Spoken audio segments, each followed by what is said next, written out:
There's only one thing engineers like better than a well-drawn schematic. And that's using equations and logic to ruin everybody's fun. So here is everything wrong with Home Alone. Merry Christmas. Bah humbug. humbug. I love sliding, but according to my calculations, based on his weight, speed, and clothes, Kevin should only have slid about 4 feet on the ice, which is about how far he slides and trained during the last shot. I told you engineers were Grinches, and we're just getting started. You guys give up, or you're thirsty for more?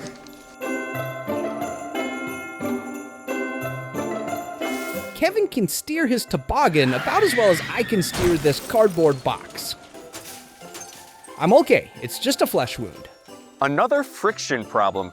Turning any kind of vehicle requires friction or thrust, some kind of force.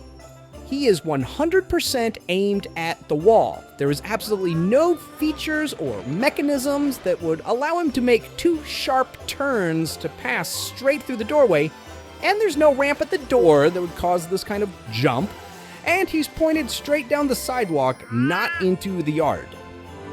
This toboggan is faker than the Back to the Future hoverboard.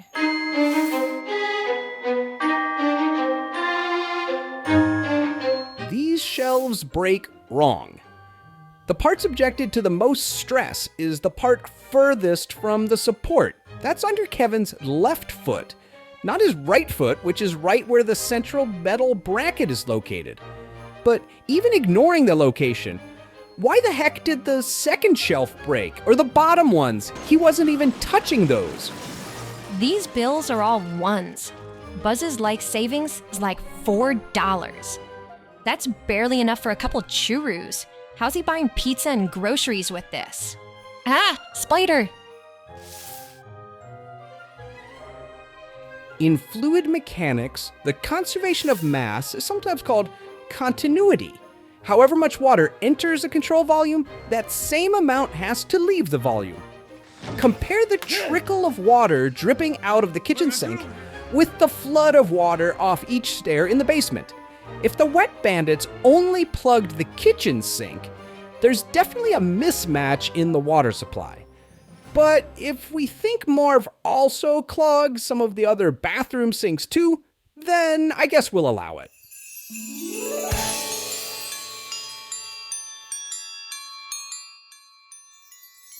These mannequins are being pulled by ropes. Look how tight they are.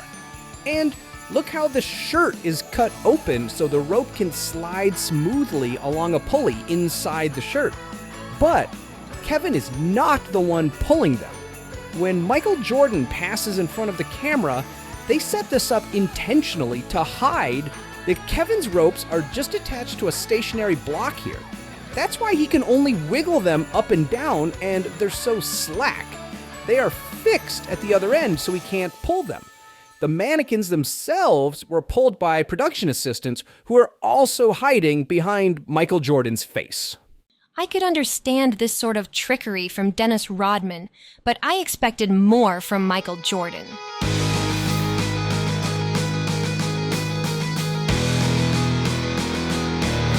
Hello.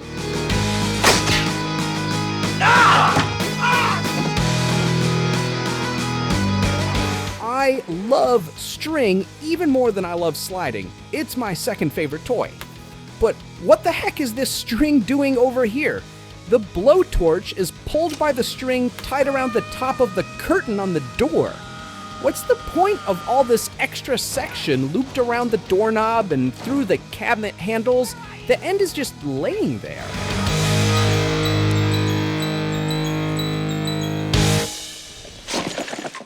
More string. These grocery bags were rigged. Zoom in on Kevin's hands. There's a string that his fingers could gently tug and cause the pre-ripped bags to open on cue. Also, if the milk and orange juice were full, the bags wouldn't be so lightly bouncing in his hands. They'd be really weighing him down.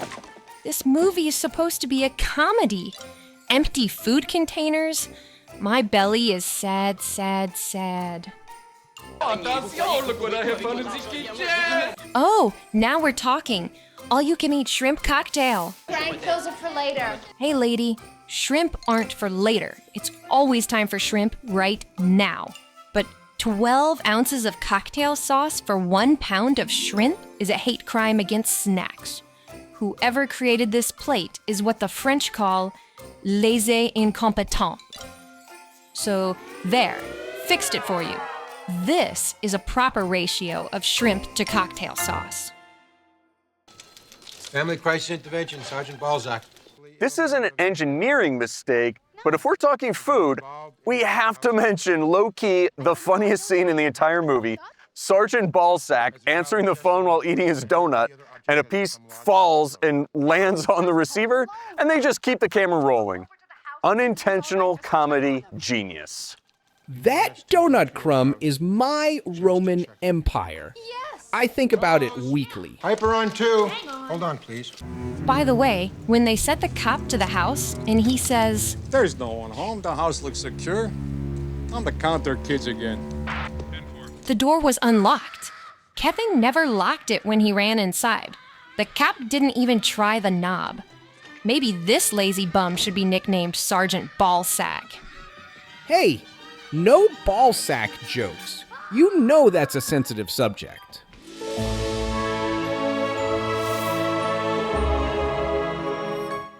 Speaking of things not hanging, Kevin is definitely standing on a box. A sweater like that would stretch down a turn, enough that he would be getting seriously choked in the neck and armpits. In statics, a moment is a rotational force. Kevin's body weight is causing clockwise rotation about the hook, which would push him against the door. But when evil grandpa comes to pick him up, there's a shadow behind Kevin, meaning he's not even touching the door. He's definitely standing on a stool, not hanging. If I were going to eat a human, the fingers would definitely be a tasty place to start. They'd taste like whatever food the human ate last. Ignore her. Serenity's just mad I won't let her lick flamin' hot Cheetos dust off my fingers. If it's not safe for cats, then why do they have a cat for a mascot? Yeah, science! No more food talk. Lightning round, angular momentum style. Remember that Red Bull guy that went skydiving through space? He trained to step off and fall without any angular momentum because there's no atmosphere up there. If he started spinning, he'd have no way to stop. There's no friction. This iron, though, it's tugged so that the tip is spinning sideways and the cord is being pulled down. There's no way it should be falling flat side down and not spinning at all. Conservation of angular momentum apparently does not apply to this particular appliance. Hey guys. This is just a simple arc. Marv and Harry are way too far out on the rope to hit the wall. They should have splatted onto the ground. And another mistake, they hit the wall swinging slightly upwards. When they let go of the rope pulls away from the wall. If it were coming out of the window, it would still be resting against the building.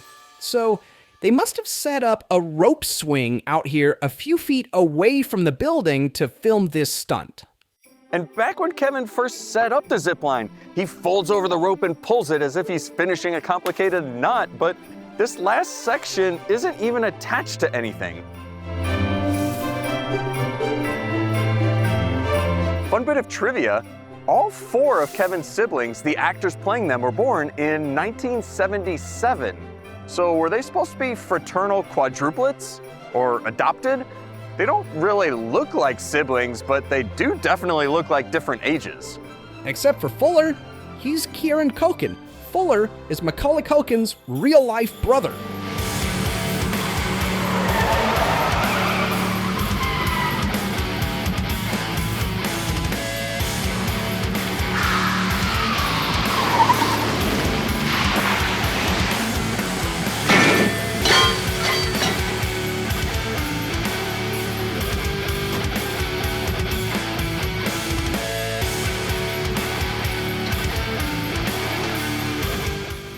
favorite running gag on the show is how every driver knocks over the statue.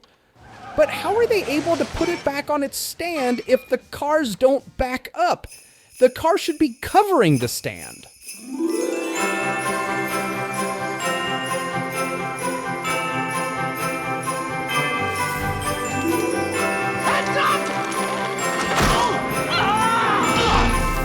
When John McClane jumped off the building with the fire hose wrapped around himself, he didn't smoothly swing into the window. He jarringly bounced at the bottom. Paint cans would only fall smoothly if they started all the way out here.